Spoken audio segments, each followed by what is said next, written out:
G'day and welcome to the Pursuit of Freedom podcast. I'm your host, Rosie Burrows, and I'm on a journey to find my freedom so that I can help you do exactly the same. Join me each week as I share the stories of everyday people who've found their own paths to freedom. I'm not going to focus on job titles and accolades because I don't care about that stuff, and neither should you. I want to uncover what truly makes you tick. Who are you when you step away from society's expectations and follow your heart? I still haven't figured it out yet. Have you? Either way, buckle up because it's going to be one hell of a ride. Welcome back to the Pursuit of Freedom podcast. I'm sitting in my van in a parking lot because where I'm staying at the moment has lots of trees, so the Starlink doesn't get internet. I'm here with the amazing Mette Reebirk. She's an author, she's an executive coach, and she's dedicated over 20 years of her life helping experienced leaders realize their true potential and free themselves from anxiety. I'm not going to say anymore because I think hearing you talk is going to do so much more justice to what you're all about. So, Mette, thank you so much for joining me today. Oh, it's my pleasure.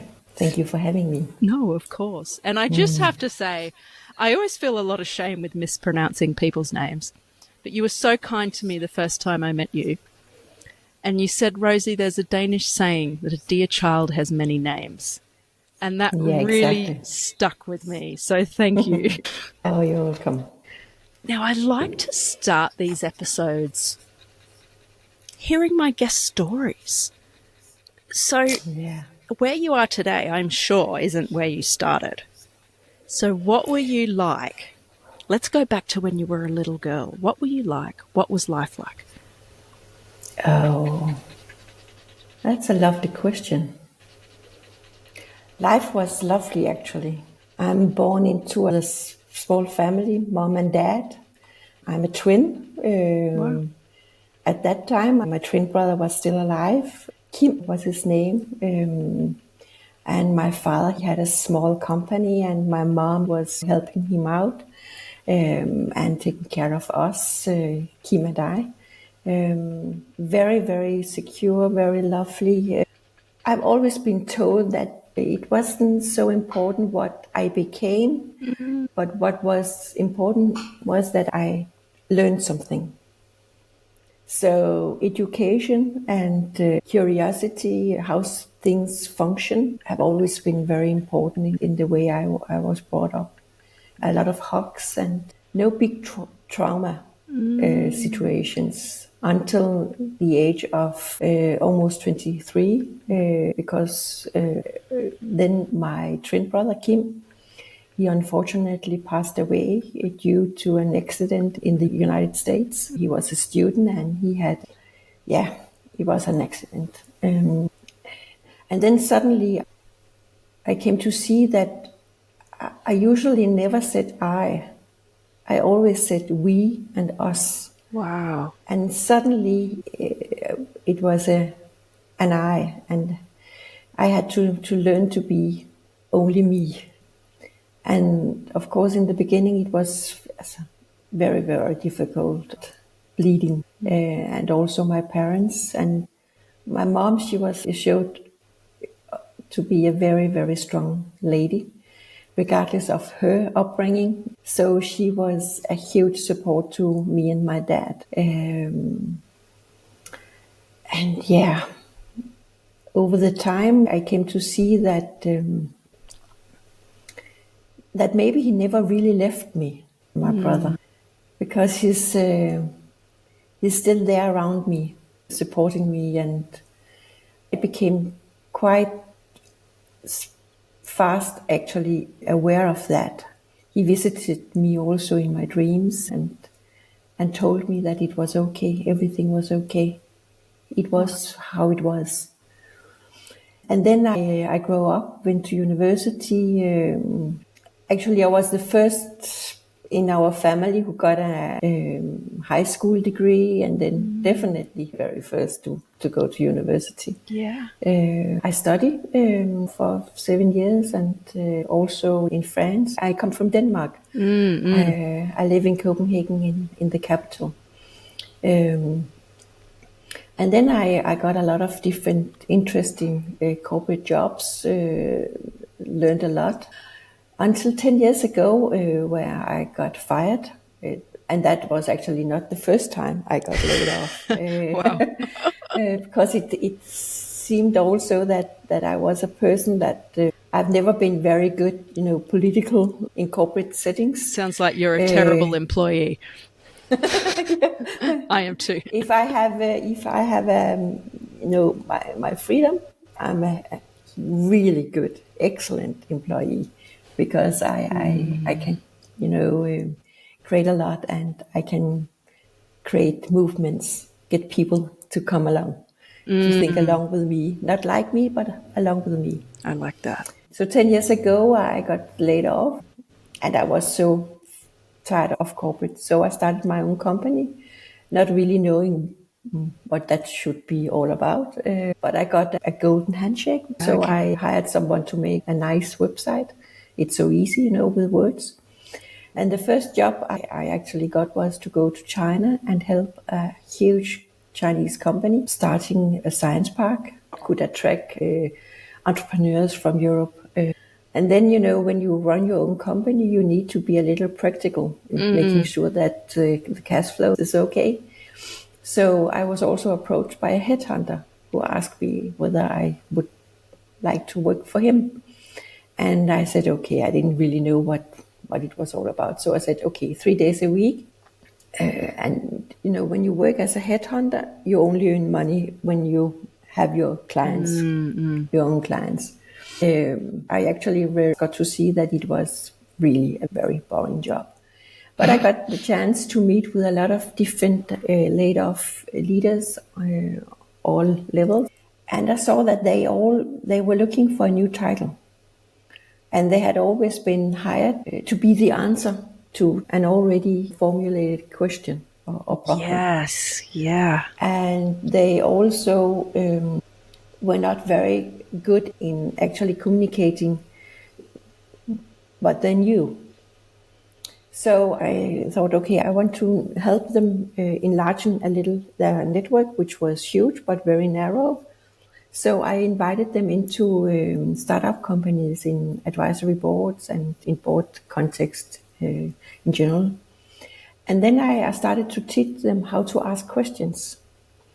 When you get a good question, is very often you will say, okay, that's a very good question. And then you have to reflect, because you cannot just, blah, blah, blah, blah, blah, blah, what you normally do. You need to think, you need to reflect. And to ask those very good questions that make people think, you need to know something.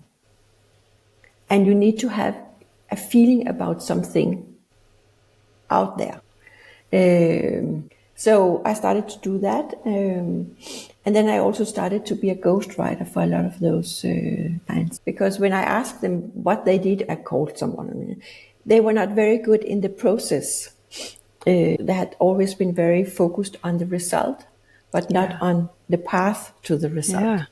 But if you want to engage people, you need to show them the path that they could take if they also wanted to create some results. So, and I wrote a book about that. Then I started to see that a lot of those people, men and women, had a lot of concerns about whether they had been successful, regardless of how much they had achieved. I started to be very curious about our thinking and the emotions that we have, the feelings that we have.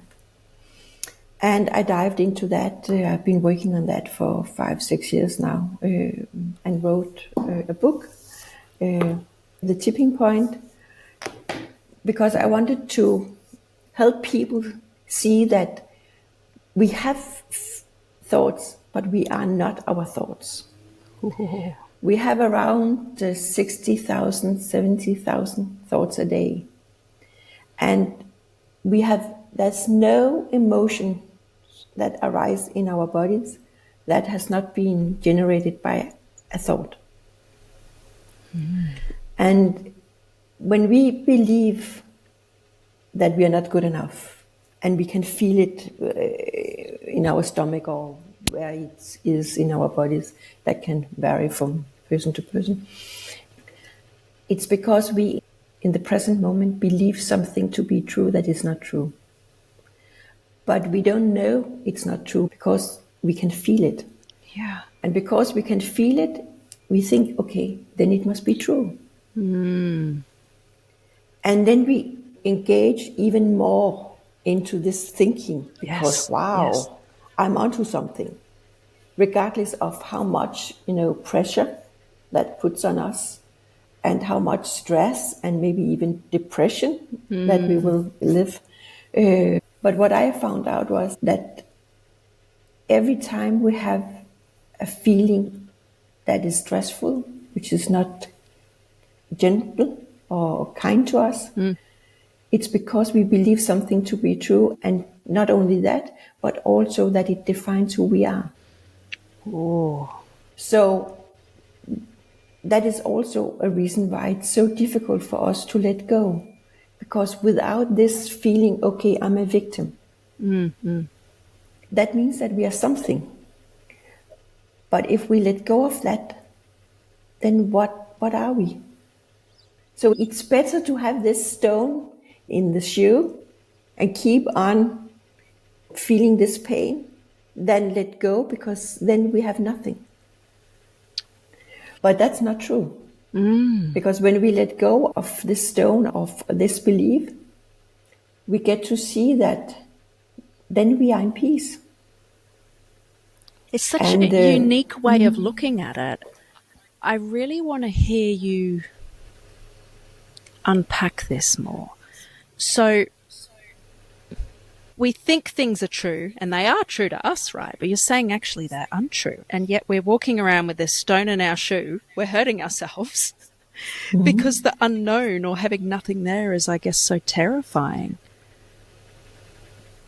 Are you saying all feelings aren't true? I say that all feelings that generate stress in your life are not true. Wow. Okay. So for instance, I got fired, and a lot of my clients, they come here, and then the first meeting, they tell me that it was an agreement between them and the board. And then they have a lot of stories around that. And then next meeting, they come, and after a little, maybe half an hour, they tell me, no, actually, I got fired. And because the other story that they are telling themselves is that I got fired maybe because I was not good enough. He didn't like me. They were not happy about my results. There were a lot of stuff around the firing thing. And then they also need to kind of keep on putting layers on the story around that they had been laid off, because they believe that if they don't do that, then they will be fired because they were not good enough. But actually, after a little while, they get to see that, very often people are not laid off because they're not good enough. They have added the value they should there, and they have been taught what they should be taught there. And then there's a new person in the board who wants to set his own team or her own team. And that's that. Actually, very often it has nothing personal to do. But we believe it. Yes. We take it personally. We do. And very often, very many people, they had seen it coming for a little while. They had not been very happy for a little while. They had been starting dreaming about something else. And many leaders, especially maybe in my part of the world, when they are laid off, they get a lot of money, actually. They don't need to work. Yeah, wow. And they get their money every month. So they can paint the house and run a marathon or whatever. So what is really the problem here? Is it the problem that I've been fired and now I've got a whole year free, full paid? Or is it the story I tell myself about I'm being fired? Yeah. We tell ourselves so many stories. Yeah, and this is one thing. Another thing can be that, okay, someone who has been working in corporate and she wants really to do something else.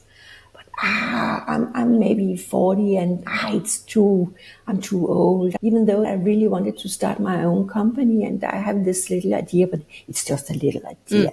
Come on, how can I build up something? And then, a lot of stories around what I really want. And after a little while, I have succeeded in telling myself that I shouldn't do what I really want to do. Yeah, yeah. And I have not yet started. Why do we do that? Because we believe our thoughts. One thought takes another thought. And we don't have we have not been taught to stop up and to look at what's going on up here in our heads.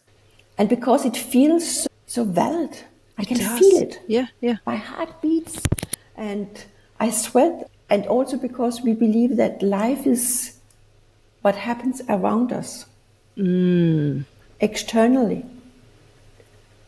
But life is how you perceive it, how you think about it. There are around, 6 billion people on the earth. And then there's also 6 billion stories. But we actually think that my story looks very much like yours. And that we see things the same way. Because actually, this is a book. But do you see the same book as I see? I want to say yes. I'm not sure. Yeah. But if we believe it, then you will react in one way, and because I believe you to have the same image like me, and then you may act in a totally different way than I would have done. So actually then I would maybe think, oh my God, she's very impolite. Is she stupid? And it's because I'm not aware of that when we meet reality out there, we meet it through the story we tell ourselves about reality. And because, our body is an amazing app. It tells us all the time about the quality of our thinking.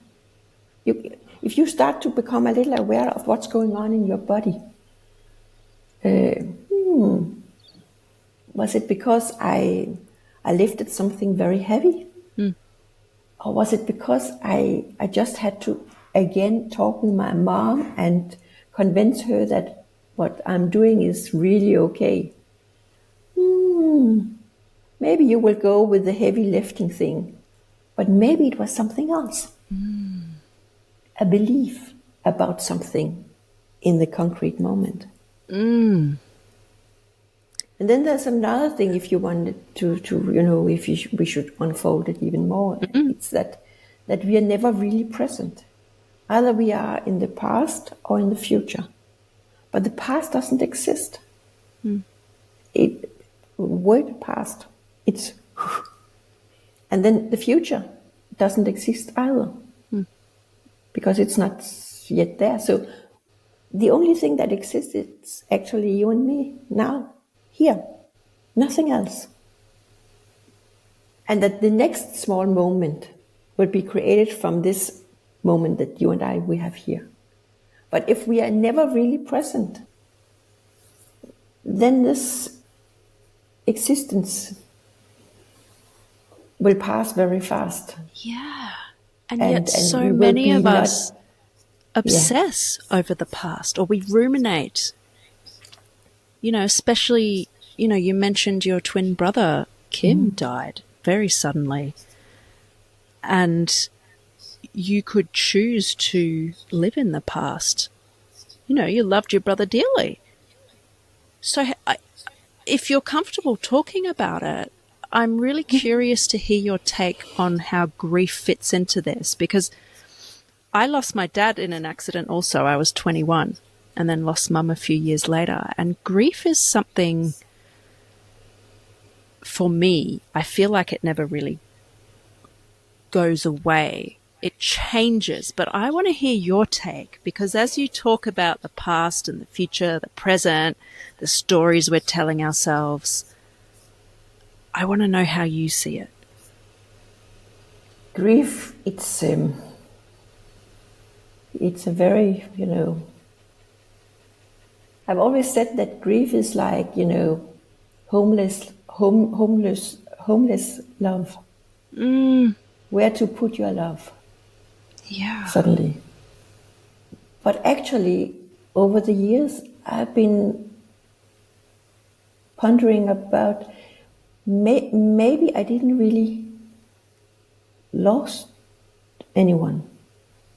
And if I can only be happy if my brother was here, would I then, be so grateful for life that I should, maybe not should, but the biggest gift we have been given, it is being born. And if life should look a certain way for me to be happy, maybe that is not how it's supposed to be. Kim, he was here almost 23 years together with me. And what a gift. Yeah. And my parents are very old, and my mom, she has dementia. So it's not always that she knows I'm her daughter. I'm this very lovely lady. But I think that behind the curtains, the noise, some part of her soul knows I'm her daughter. I'm not going to say that it's easy, but I have a hunch that I'm onto something that is kind of universal valid. That when we get to see that all the gifts that we are given, like the birth of you and your mom and dad and what you had together, and my brother and all the other people around me, and that's enough. And when we reach that point, I think that maybe that's the biggest gift we can give to our loved ones. That we can be here and experience this incredible time on Earth, Earth School, because they have added something to us. So grief is maybe just a little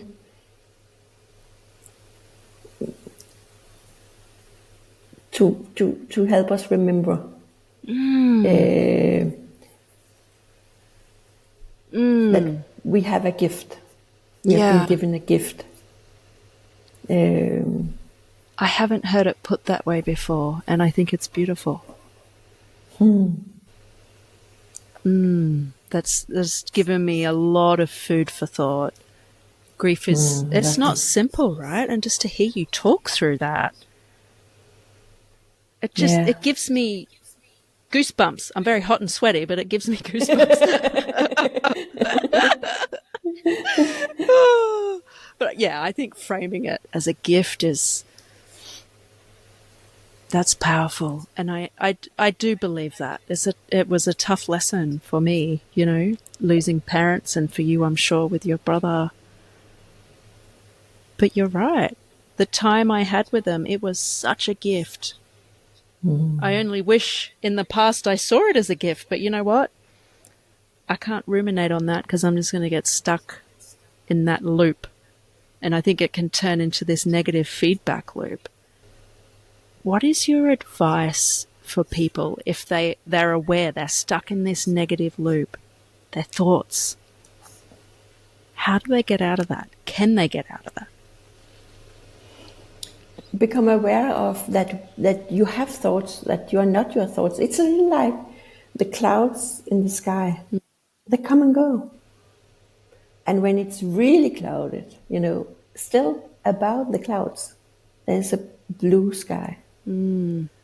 So when we let go, don't get attached to it, even though that you may feel very comfortable about feeling being a victim of whatever, of your own story, in your own story. But you can also be the hero. Yeah. But actually, don't get attached. Let go. See it as a cloud. Okay.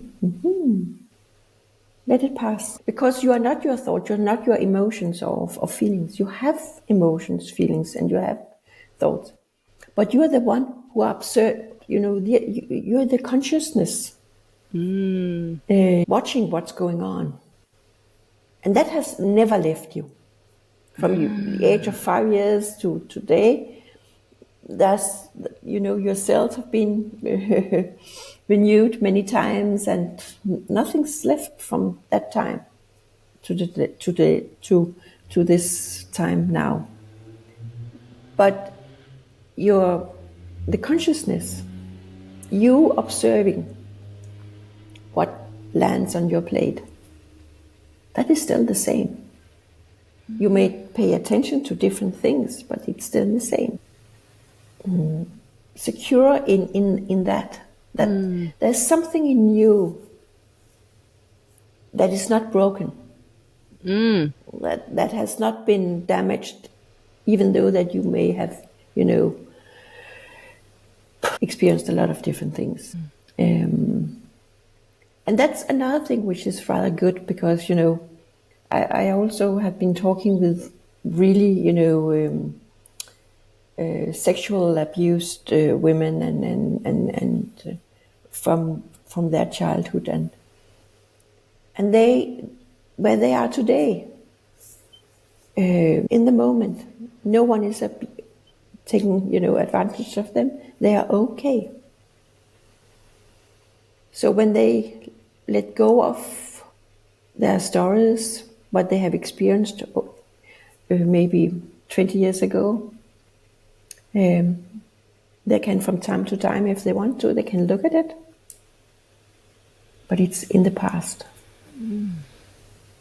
This is such a different way of looking at things to how we've been conditioned, I suppose.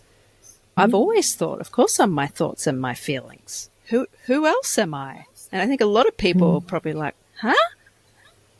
And you mentioned consciousness, and I want to understand this more. Is consciousness what some people refer to as intuition or your inner knowing? Is that the same thing, or is it a bit different? It's a little different. We have thoughts which is generated in our mind.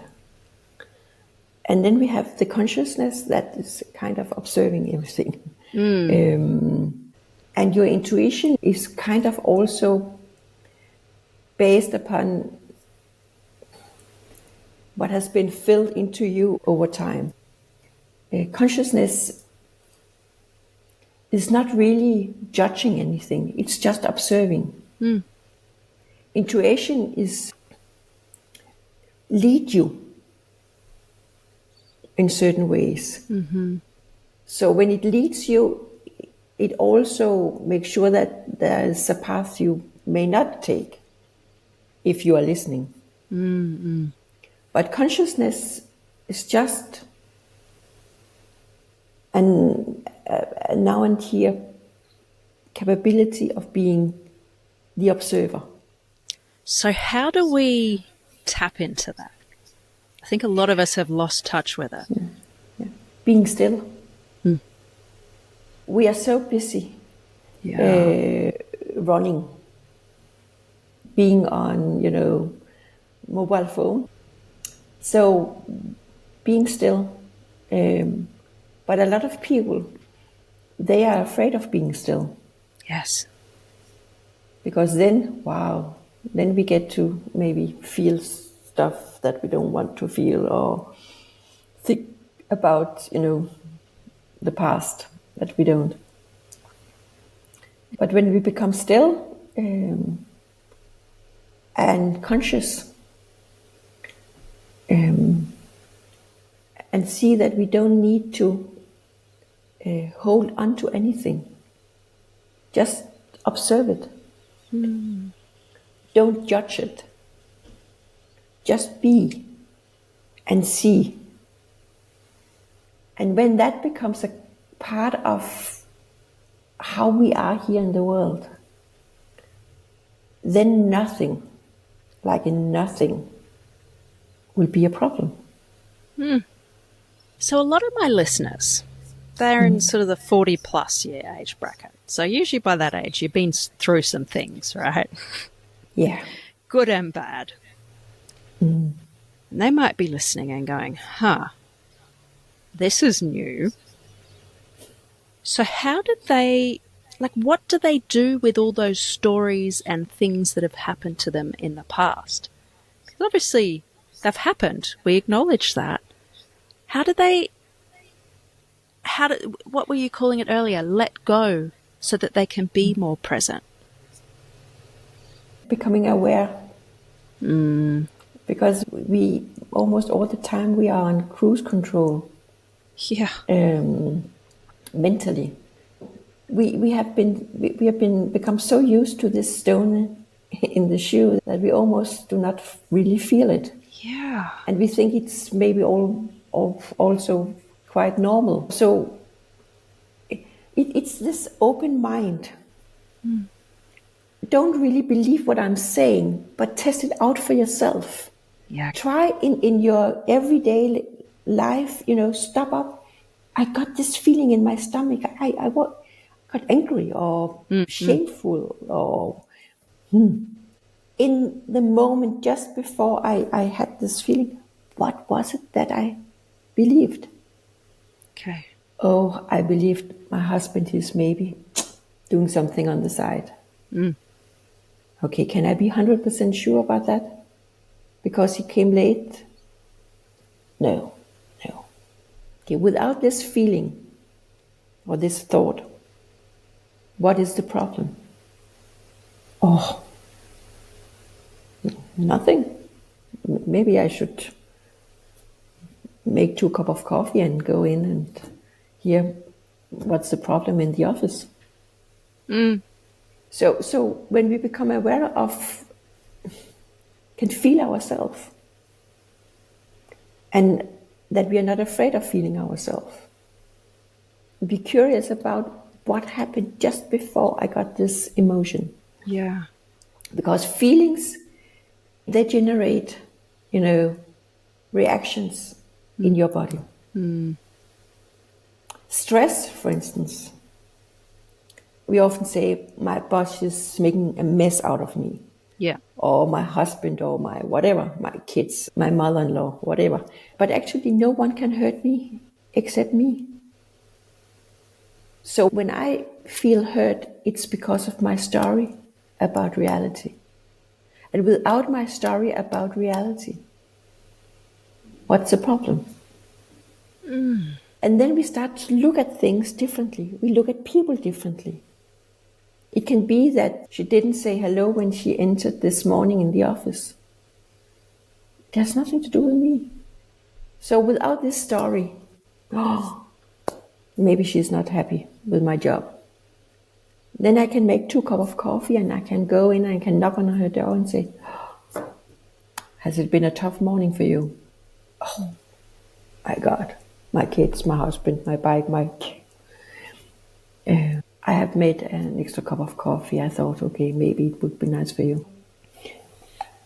I just wrote a small article about,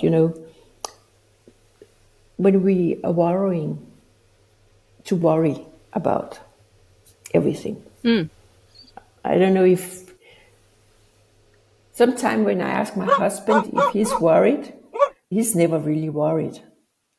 But then I'm worried for both of us.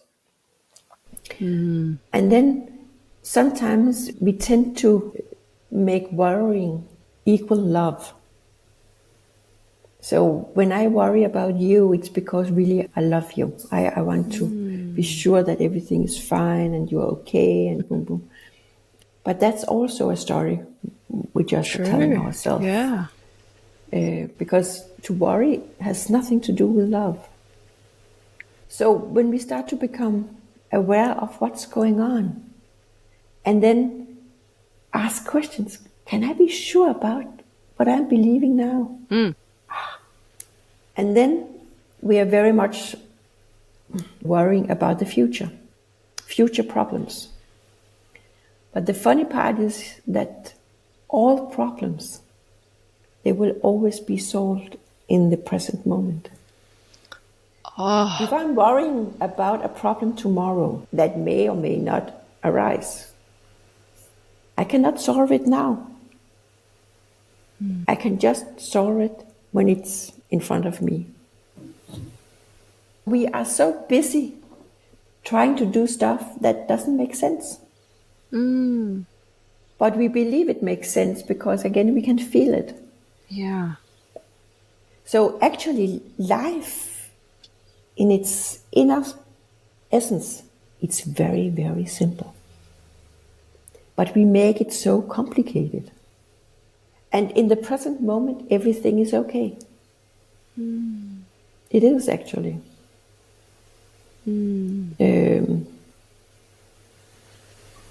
Yeah.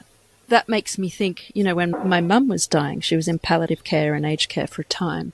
It's a horrible time seeing my mother die at such a young age. But being present, it was also so beautiful, spending this time with her. And I could see it as a disaster or a tragedy to see her deteriorate and sort of return to her childlike self, and me, her daughter, caring for her. But there's also beauty in that. And I think staying present really helped me, not thinking of the future when she's inevitably going to die and I'm going to have to organize the funeral and do this and do that and look after my sister. That's not helpful. No. And actually, in the present moment, even your mom, she was okay. I'm sure that she got a lot of painkillers and she was taken care of. And you by her side, holding her hand. She was safe. And that's another thing that, very often we say, okay, like my brother, he died too young. Did he? I actually believe that he lived a full life. My great-grandmother, she became 101 year old, a full life. But if we think something is wrong, which is reality, then we have to deal both with what we think is wrong and with reality. So then we will be really busy. And all that energy that we spend on something that we believe to be true, which is not true, instead of being present and spending all our energy and our focus on being together with your mom, singing for her, reading for her, holding her hand, like with my mom, That's interesting also with dementia. She actually had some stories that before her dementia that could make her very angry with certain people. But now she has forgot those stories. So now she just thinks that those people, they're very nice people. So when we get to see that we don't need to believe everything we think, then our life will become much kinder. Oh, yeah, much kinder. And nothing really to be afraid of, because when I know that I meet you, not in my picture of you, meaning myself, but that I'm still in my head and I can be curious about you. I can learn about you. It's not about you judging me or me judging you. It's learning, be curious. This is such a philosophical conversation, and I don't think I have actually ever had a conversation about this. So it's all, I'm going to get off this call and just be in a head spin. This is a lot to grapple with, and I don't even know where I stand on some of it, but I hear it, and inside I'm like, that makes sense. That makes sense. I think that being curious about where it leads you. It's not about, okay, is Mette, what she's saying, is that correct, or is whatever. Do I agree with her or not? It's much more, where does it lead you? I'm not, it's where I am and what I can see, and actually I believe it counts for everyone. I'm not so special, so it only counts for me. It counts for all of us. I have 3 kids. Ingeborg, she's 23, Joachim is 26, and Benedicte, she's 28. And I have taught them about this and talked so much about this that now they start to also have a sense of, okay, I don't need to, put myself down in a small corner, believing something that doesn't make me feel good. And then they let go of it much faster. And it's not like I never, also, I can forget. And then I also can become upset. For the time being, for instance, I don't read newspapers because what's going on in the United States, what's going on in Russia, Ukraine, Palestine, Israel. So sometimes we just need to, the noise out there, they have to deal with it themselves. And then when I'm not in war with myself, there's one less war in the world. When I'm not at war with myself, there's one less war in the world. Yeah. Wow. We don't Isn't need that more true? wars. We don't. Yeah. Absolutely not. But how confronting for people to hear that they have a choice. Essentially, we're saying that they are choosing, maybe not, they're probably not aware of it, but they are choosing. It's very innocent. They're not aware of it. Yeah. So it's not it's because they're not aware of it. I was not aware of it either years ago until I start. When I believe my thoughts, I have problem with my stomach. And when I don't believe my thoughts, I'm okay. And who don't want to be okay? Right. And peaceful. I actually think that is what we all, long for. We just don't know exactly how to do it. Right. Right. It sounds like, if I'm to pull together some of the things you've said, it's really important to become aware of it and that consciousness and just, there's a thought, there's a feeling, that's interesting. Thinking of them like clouds, like you said, and the blue sky's always there behind them. Yeah, or also you can also look at it as a, teenager. Send him to his room, sharp, firm, and with love. And if it's so important to, find this thought again, just go up and look at it if you want to. It's there. If it's, you can look at it from time to time if you feel you need to. Yeah. But when you start to see it like that, then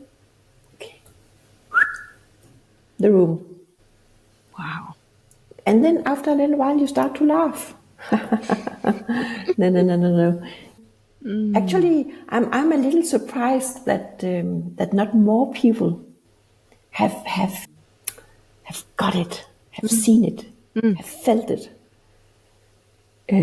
Why do you think that is? I'm curious. Maybe because they think that it's too easy. It cannot be like that. Yeah. It must be very complicated. Mm-hmm. But it's not complicated. But it's complicated because we make it complicated.